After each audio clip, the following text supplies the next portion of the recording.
ایران نے جنرل قاسم سلیمانی پر حملے کا بدلہ لے لیا۔ ایران کا عراق میں امریکہ مخالف آپریشن سلیمانی، الاسد اور اربیل میں امریکی فوجی اڈوں کو نشانہ بنایا۔ حملے میں بھاری جانی اور مالی نقصان کی اطلاعات۔ ایرانی میڈیا کے مطابق حملے میں 80 افراد ہلاک ہوئے۔ ایرانی وزیر خارجہ جواد ظریف نے حملے کو مناسب قرار دیا اور کہا مزید کارروائی نہیں کریں گے کیونکہ ہم صورتحال خراب نہیں کرنا چاہتے، نہ ہی جنگ چاہتے ہیں۔ We will respond proportionately, not disproportionately, because we are committed to law.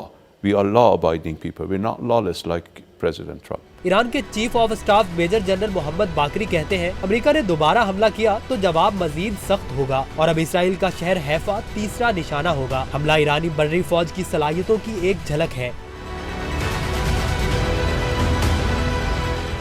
عراقی وزیر اعظم عادل عبد المہدی نے ایران کی جانب سے حملے کی پیشگی اطلاع ہونے کی تصدیق کر دی۔ عراقی وزیر اعظم کا کہنا ہے ایران نے یقین دہانی کرائی تھی جوابی کارروائی صرف امریکی افواج تک محدود ہوگی۔